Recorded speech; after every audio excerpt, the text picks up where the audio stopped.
Hello, everyone. Welcome. It is the Zoom call. We've been meaning to do this for a long time, and here we are.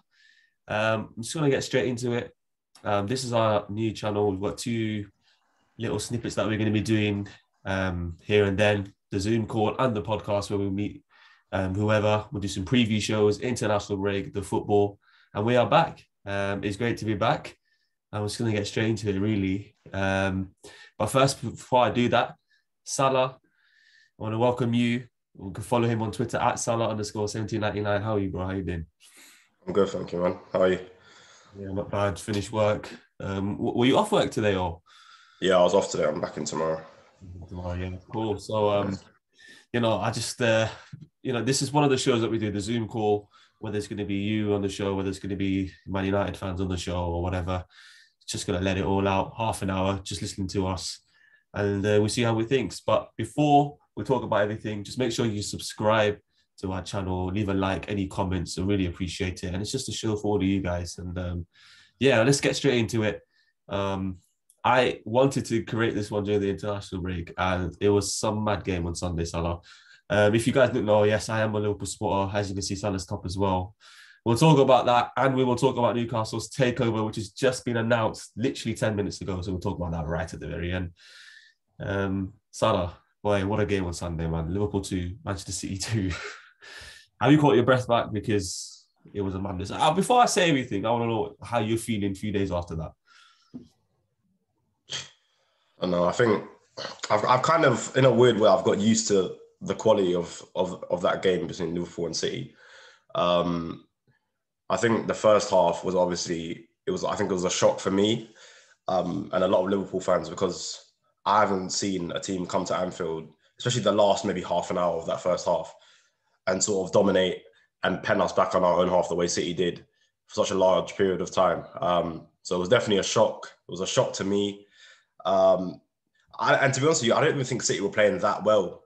I think obviously they were good on the ball, but I think it was just we looked really leggy. We looked like we were sort of running out of options. We kept hitting that long diagonal to Mane, and Kyle Walker and Diaz were just eating it up all the time. And we just looked like we didn't really have any say in the game at all. And then obviously the second half is just that's kind of what we're more used to when we see Liverpool and City come up against each other. That was a hell of a second half. Yeah, as I was saying, I don't know. Have you listened to Klopp's interview when he talks about how City was so good in the first half? Yeah. Obviously that happened.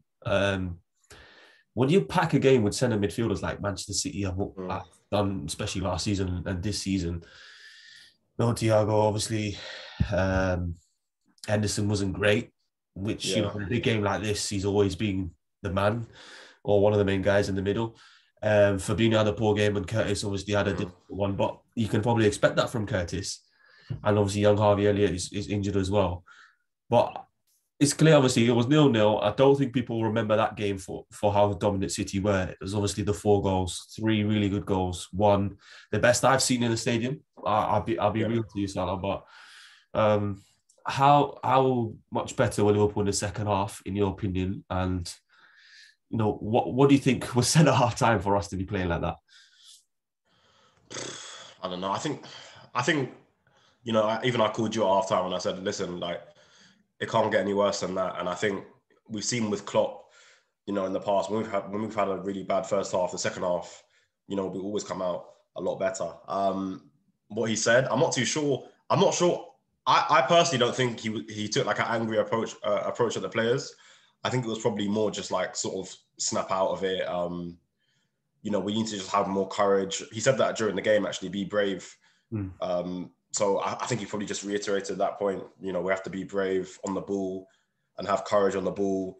And, because I think the midfield, they were just completely overpowering us in the midfield. That midfield battle in the first half was a joke, really. Our midfield was non-existent and theirs was running the game completely. So, yeah, I think it was probably just on the lines of that. And then obviously the second half, you see straight away, we've come out on fire. The press is different. The way the midfield's functioning is better. People are more courageous on the ball. Yeah. Obviously, there's a few things that I talk about in that second half, not just the goals and everything. But I think the second half was just a lot better from us. And I think to be fair, I think City obviously played their part in the second half as well. You know, they were really good in the second half in bits as well. I think Foden was obviously the whole game was sort of Foden and Salah. You know, that's what everyone was pinpointing those two players, and I think to be fair, he was amazing. I wanted to talk about Foden because before I do, actually, I just want to say on us quickly, the 2 goals we scored were at a world-class level. I think the first one, how we carved City open like that. Listen, this is. I know City have been carved on the counter before. You know this, and you know they're not going to be sitting back defensively or be as solid defensively as perhaps Chelsea are. But that first goal is unreal. It's unreal. I mean, he takes Cancelo out of the game, who I thought was really struggled in the second half. Yeah. And the weight of pass. And then if you remember that 18-19 season where Manchester City won 2-1 against us, and the one that was cleared off the line, Salah just slips in. Mane was determined not to miss this time. I don't know, you know, the game, and no one will think about that. But the first goal is top class. It's typical Liverpool, Jurgen Klopp football. It's amazing. I just love that goal. I love that goal. The second one for me is the best I've seen in live at the stadium. 2-3 years ago, I watched Hazard do something similar, but you know, Salah sits down 5 players, or no, he sits down 3. He sits down Bernardo, and then obviously Laporte and Diaz don't know where they are, but he gets past 5, and then obviously Hazard was a great goal as well, and that's probably up there. But the goal Mohamed Salah scored on Sunday, I can't get over it. It's on another level. It's on another elite planet, really. Do you think Mohamed Salah is the best player, not only in the Premier League, which I think he is, in the world right now? What do you reckon? I mean, I think the question is he the best player in the world right now? For me personally, for as long as Messi's playing football, I know obviously his form hasn't been great, hasn't started off great at PSG, but I find it hard to look past him. But to answer the question, right now, can you really argue against Mohamed Salah? I mean, if you look at the stats, you can't argue against him that way. And if you actually watch him play football, which I think a lot of people are starting to actually understand how good he is this year, because, you know, us Liverpool fans have been saying it for years that it's not just the goals. Yeah. You know what I mean? Yeah, it's mad. So to cut you Salah, I mean, the way people talk about Mohamed Salah, you know, just being a bagsman or scoring goals is absolutely madness. I think we are seeing the best version of Mohamed Salah in his Liverpool career. I mean, and I know he scored that many goals, obviously, in his first season, but the level we're seeing from this guy is ridiculous. I think he is the best player in the world right now. Yes, I hear what you're saying. You can't look down on Messi, obviously. But I think it's Messi and then Salah. And I think it's probably been like that for the last at least 3 out of the 4 or 5 years. And the levels this guy's producing is fantastic. But I'll ask the question to all of you guys, actually. Do you guys reckon Mohamed Salah is the best player in the Premier League? And if he is he the best player in the league, in the world right now? Let me know your thoughts below. I think it's just a fact as well, is that he's doing it against the best teams. I think right now the Premier League have got arguably 3 of the best teams through the top 5 teams in the world. So, you know, it's the fact that he's performing against Man City, who are arguably one of the top 3 teams in the world, and he's doing that on that kind of level and big games. He's been doing it in big games for years. You know, he hasn't got that sort of attached to him, like, you know, where other players who maybe don't perform in big games, you know, people will say Lukaku, maybe Bruno, these other guys who are top players, but they're not really performing the same way this guy's performing in these big games and having these big moments. So I think he's definitely right up there. Whether he's the best or not is obviously down to opinion. I think for me right now, it's very hard to argue against him, because, you know, it's the way he impacts a game of football, you know, not just with the goals, with everything. If you actually watch him play, like I said earlier, which I think a lot more neutrals are actually starting to understand his significance and his role at Liverpool. You know, he's top class. He's amazing. Yeah, well said, Salah. Cool. Let's go on to Phil Foden then, and Manchester City slightly. For as long as I've been watching football, Salah, live at the ground, obviously we've seen some great performances at Anfield. But from an opposition player, Phil Foden was fantastic. Probably the best I've seen in the last 5 or 6 years.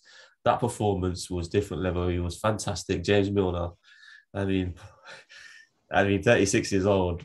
so much experience. Dealt with Wilfred Zaha 2 weeks before that, but he plays against someone technically and the ability of someone who's so much more difficult as well. How impressive was he, and how big a point is this for Manchester City? I think Foden was. I think obviously because Salah had those two moments where he was just amazing and he sort of changed the direction of the game. Everyone's talking about Mohamed Salah, but I think Foden was on a par with him, to be honest with you, in that game. I think he was absolutely amazing. I think even me, I think there's been discussions of who's the best young player in the league, and obviously if we're not putting Trent in there, which I don't really put him there anymore, we're talking about people like Foden, Bukayo Saka, Greenwood, all these guys. I think he's just a level above these guys. Yeah, yeah. I really think that he's the real deal, and I think he's ready right now, and he's proven it. He proved it towards the end of last season when he forced his way into the City team, and in these big games, fair enough. Last season at Anfield, we were awful at Anfield in that time, in that period, but again, he was amazing then, and obviously in this most recent game, he was absolutely amazing. I think, the Milner thing as well, like a lot of people say, oh, Milner's an old man or whatever, but this is the same old man that has a lot of wingers in his back pocket. And we've seen it. A lot of these top wingers, because he's so experienced, he knows what to do. He's very smart, he's clever. He knows he's not the quickest, so his positioning is very good. But Foden gave him a complete run around the whole game. He was to the point where he had to get taken off because... Yeah, Salah, he was sensational. I mean, I was so impressed with the guy. Probably to just watch it in the ground. And last year, he scored, like you said, so be it that we were poor. But he's now done it with the crowd. So, you can't say anything about that. And in front of the cup, and the finish was brilliant. It was an absolutely brilliant finish. Amazing. Like, side of the net. And I mean, I'll put it out there. I just think it was the best opposition performance I've seen at Anfield. Well, my time going there at least, and he was incredible. And I think for Manchester City, this is a fantastic point for them. And I think in the 3 games that they've played away, Chelsea, PSG, Liverpool, they've played well in all 3 of them. Yeah, and I think this is a timely reminder, even to myself as well, that and you've told me this before in the past, Salah, you can't write off this Manchester City side and start picking faults. Obviously, they lost to Tottenham, they're due to Southampton. It even makes this season more wild. If you think about it, you're playing well against 3 of the best teams in Europe. You can't beat Tottenham and Southampton. No disrespect to those 2 sides. But, Liverpool could say the same. We play our best football, but we didn't beat Brentford either. And it's mad. And I think this point for Manchester City is fantastic. I think for Liverpool, they'll take the point. I take the point. But I just witnessed 2 elite sides, or we all witnessed it. In fact, I shouldn't say I, but it was a fantastic game of football. Is there anything else you would add? Yeah, no, I think the point was fair on reflection. I think it's a bit gutting because when you see a goal like Mohamed Salah's goal to make it 2-1 and you've got about 10 minutes or 15 minutes to hold on, it's just like, you want the game to be ended with that goal. You felt like it deserved to be ended with a goal like that. Yeah. But on the balance of play, City definitely deserved at least a point. They played really well. So I think it's a fair result. And, it's not the worst point in the world for both teams. Obviously, you want to win your home games against your rivals, but it is what it is. Yeah. Cool. Well, let's quickly move on. We'll talk about how much it meant to Liverpool, Man City in the title race. But Liverpool and Man City, they're not actually the leaders coming into the international break. It's Chelsea. So obviously they've got, let me just get out quickly. They've got 16 points, Liverpool 15, City, Man United, Everton, Brighton on 14, Brentford on 12. We've only lost once out of the 7 games that they've played. Chelsea are going under the radar. I think I tipped them to win the league just about. And that might come back, to bite me afterwards. But they are top. We don't have a Chelsea fan, obviously, in here.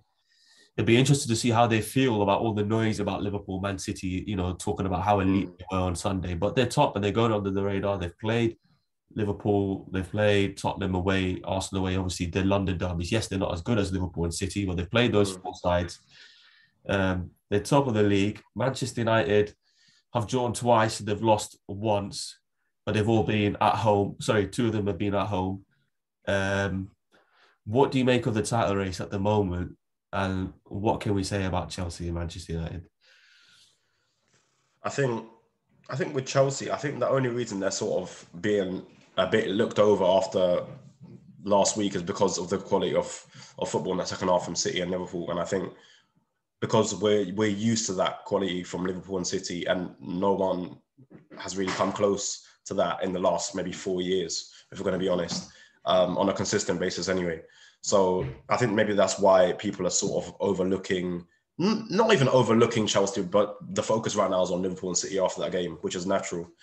But, you know, Chelsea, they're right up there, you know, they're going to be up there towards the end of the season. I thought they would win it at the beginning of the season, to be honest with you.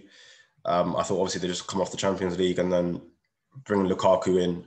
I thought that would take them to the title. Now I'm not too sure. I think it's so tight up there. You know, one thing I will say is that I think after that Liverpool City game, in a way, this might come back to bite me. Hopefully not, but in a way, I think that it showed to me that I think this is a three-horse race. You know, and I know United fans will probably have a go at me or think, oh, you know, he's just talking rubbish because he's a Liverpool fan. But, you know, the worry with United is for them is that it's the same thing. You know, these games, Everton, Villa, it's the same pattern at home as well, where they've been bad at home, they've been better away from home under Ole. I don't know. I just think they're too inconsistent for me to keep up with a City or Liverpool or even a Chelsea, because, you know, I think as the season goes on, of course, City have dropped, you know, the points against Tottenham, Southampton, we've dropped against Brentford, Chelsea have dropped some points as well. That's fine. But I just think I see United dropping more points more often than these other teams. And to be honest with you, I think that's really and truly down to the manager. You know, I think a lot of United fans probably don't want to hear that as well. But I just think that with the squad they've got, there's no reason why they shouldn't be making a proper title challenge. And I know right now that on the same points as City, so I might sound a bit dumb, but I think we'll see slowly but surely these teams will pull away from them. I think they'll still get top four. But yeah, I think that squad's amazing. It's just for me, it's just the manager and the way they set up. It's not convincing. You never watch United really and think, you know, they're convincing me right now, or this is a really good performance for a consistent amount of time. They'll have these one-off games where they batter a team like a Leeds or whatever, a team that wants to come out and play against them, and that suits them. But, you know, when the opposition is not suiting them in terms of style of play, they struggle a lot to break down these teams. So, yeah, I think United are... Listen, they're still going to accrue a lot of points because of the quality of players they've got in their squad, and Ronaldo will still have these moments, and all these guys, Rashford coming back, Pogba, Bruno, you've got players there who will dig you out of a hole, but to win a league, I think is a different thing. So I'm not having them in the title race, to be honest with you. Yeah, I mean, there's a lot said, obviously, Chelsea. Let me just quickly go on Chelsea before I add to what you say, which I do agree on what you're saying on Manchester United. With Chelsea, they impressed me with how solid they are. That's always been a thing with them. But they scored the goals. I know against Manchester City, it was a coward approach. I did feel against Man City, but they obviously missed Mason Mount. I don't know if he played on Saturday against Southampton, but he came on. He came on, right? But you know they look so solid. And I think they'll be up there with the experience of winning the Champions League. It will come to it, but I think also for them, and I think probably their supporters or the club themselves probably would have realized on Sunday, they must be like, oh, you know, this is the level that we have to get to. Liverpool, Man City, who have shown that in the last 3-4 years, you know, with the 99 points, 97 points, 100 points. And I'm not going to say this year is going to be that points tally that they have to get as well, because they've obviously got so much more better quality in them. But if Chelsea do it, and if Chelsea do win the league, and I'll say it now, it's the best league title they've ever won. And I know they've won the Premier League 5 times or something like that. And Mourinho has performed at a top-class level. And yes, that can be recognised. But if they win the Premier League against this Manchester City and Liverpool side, it goes there to being with one of the top achievements in winning the Premier League. I genuinely believe it. And they look strong. They've got a nice one there. Just had a look. They've got the likes of Norwich, Newcastle. Yeah, the fixtures are very nice, actually. I consider, and my brother supports Chelsea, and he's been saying, they had a hard running when they look on paper, but I don't think Tottenham and Arsenal are hard. No disrespect to these guys, but it's London derby, so I can understand why they say that. So yeah, they look good. On Man United, I agree. I agree, Salah. I mean, if you're a United fan and you're watching that Liverpool and City game, you must be thinking, how the flip do we compete with that? You can't. And I think United fans might say, well, hold on, we beat City all the time. Okay, that's fine. But at the end of the day, you play at home to Aston Villa and Everton and other teams as well. And they just don't look good. Yeah. City have wiped the floor against these sides.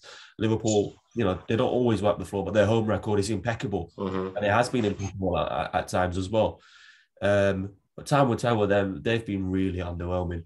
But they've got moments of brilliance in them. Yeah. That's always going to be there. And now Ronaldo with the last-minute winner against Villarreal in the Champions League is always going to be there. I've been intrigued to see what the United supporters think. But stay tuned, because later in the month is Manchester United against Liverpool on the 24th of October, and we'll have a preview show. So hopefully we'll have 2 United fans then. And if there's any questions for them and anything you want us to talk about, let us know in the comments. Quickly then on the league, let's talk a little bit about the bottom, maybe a minute or two. There's 4 teams who have not won in the Premier League at the moment, Salah. I don't know if you know that. Let me just get the 4 teams up so I know it's correct. Yeah, 4 teams. Norwich, Newcastle, Burnley, and Southampton. Leeds picked up their first win of the season against Watford. It's a strange one. I think we can fair enough say that Norwich are going down, probably. Yeah. 99% going down. I mean, I can't really explain why or what such a yo-yo club they are. But for the others, what have you made of the newly promoted sides like Brentford, who obviously look really good against Liverpool, beating Arsenal, late winner against West Ham? Watford, no wins for Burnley and Southampton. Newcastle, which we're going to talk about the last thing here. What have you made of the bottom half of the table then? Yeah, I think obviously Brentford have been they've carried on the sort of tradition of like Leeds coming into the league and sort of having their own brand of football and playing well. I think they're a good side, Brentford. I really do. Obviously, I think there might have been a bit of, I don't want to say that they were sort of like too not gassed up by certain fans, but you know what I mean? I think after that Liverpool game, I think there was a lot of attention on Brentford, and they've had a really good start and they're playing really well. But for me personally, I still look at that Brentford game and I sort of kick myself a little bit, because I think that, it's one of those ones where I do see City and Chelsea go in there and getting 3 points. They're a good side though. They are a good side. They play very good football. I think they're 2 up front. Tony and Mbeumo is really good, the way those 2 function together. And I think that's what a lot of these teams who come up, they lack a goal scorer, goal scorers, and that's why they struggle. You see with Norwich, I think Pookie just needs to stop coming to the Prem. I think his time in the Prem is done. No Pookie party, no fine. Yeah. And even with the other teams like Newcastle, obviously we're going to go into Newcastle in a bit, Burnley. Southampton's a bit of a weird one, because whenever I watch Southampton, they actually have spells in the game where they play well. They play well, but they just can't seem to sort of shout. They got a point at City away. I know it was no point at United at home, and they took Chelsea. It was till they got their card that they lost. Yeah, that's a strange team. I just wanted to say, I just want to let people know, me and Salah had a chat after the Liverpool Brentford game. He didn't like the credit I was giving Brentford, but generally, so I'm impressed by that. I like teams that play well, and Thomas Frank and Brentford have done well. And West Ham away, that's not an easy game. They've won that. No, it's not, to be fair. And look, I understand what you're saying. Brentford v Chelsea is the next game actually. So time will tell whether you reckon that whether you're right or not, and we'll see what. And let me know in the comments below, guys, on that game. But yeah, I'm impressed with Brentford. Norwich, wow. I mean, it's just, if I was a Norwich fan, I'd ask the Premier League to take me to the Championship now. It's just strange. It's just so weird. And Watford, they're looking all right. They play Liverpool after the international break, so that'll be interesting. After they won 3-0 last time, to the amusement of a lot of neutral supporters. But yeah, that's the bottom anyway. And we have to talk about Newcastle before we wrap this all up. Newcastle United's takeover is complete. They have transferred the funds to Mike Ashley. He's out of that club. I mean, the city of Newcastle must be going absolutely mad right now. Literally an hour ago, whilst we're doing this Zoom call. So, what's your first immediate reactions to that? My first reaction is I'm just happy for Newcastle. And no fans, to be honest with you, because I think they've been going through hell for a long time. And it's something for them to look forward to now, and they can sort of move forward and build. And it's going to be interesting to see what happens with the club, to be honest with you, whether it's like a City, 2.0 City, or what direction they take, how fast they move, and, with transfers and just like building up the club, the infrastructure and all of that. So I'm intrigued to see what happens with them. Yeah, it's so much to say. Obviously, we're really running out of time. With the U-turn that's happened, with the rights of being sport, the way the Premier League stopped it happening, and now they were okay with it on the Monday afternoon. There's so much to talk about, and we're not going to talk about it now. But I echo you. I am happy for the Newcastle supporters because, it's a big club in this country. I'd say, the supporters, they get 50,000 in every week, and I think that's obviously showed the interest of Mohammed bin Salman. Obviously talks about him and his money and his family and all of that stuff, and the mass murder of the Turkish journalist. But we can't talk about that too much, or we won't talk about it now. But yes, Newcastle United's takeover is complete. And I just laugh to myself because Steve Bruce is the manager. Can you imagine Steve Bruce, right, meeting the owner, and he goes, "Oh, hi mate, what's my next plan?" I mean, Steve Bruce is going to be replaced as well. And yeah, sorry, I don't know why I'm laughing to myself about that. But yeah, Newcastle's takeover is complete. And let me know in the comments below, guys, if you want me to talk about it a little bit more extended. I can bring a Newcastle fan. Maybe I could try and get my cousin in, obviously, who's a Newcastle supporter. And yeah, but that's it. We'll talk about Liverpool 2, Manchester City 2, the Premier League roundup, and then Newcastle takeover. Salah, obviously, we're going to be trying doing this Zoom call and the podcast as much as we can. It's good to be back. Obviously, we've been planning to do this for a while. Is there anything you want to add to the guys? Anything you want to say? Yeah, no, just I think it's good that we've sort of started back, and it'll be good to sort of get into a routine of just doing it more consistently. And obviously, hopefully in the future, we can sort of have more representation of like different fans, and, go into more depth about the games and stuff like that. So yeah, it should be good. Yeah, that's right. And subscribe to our channel, of course. We've got two sections, and the Zoom call and the podcast, whether we do that on camera in a studio or in Zoom, either. Life's changing. Zoom is the new way. Microsoft Teams is the new way. So yeah, that's it. So make sure you follow me on Twitter at Shahab LFC, and you can follow Salah as well if you want at Salah1799. I believe that's correct. And yeah, we will be back. We'll be back soon. We'll be back for the Premier League, the Manchester United v Liverpool preview. If not, we'll be back after the next game week. Take care.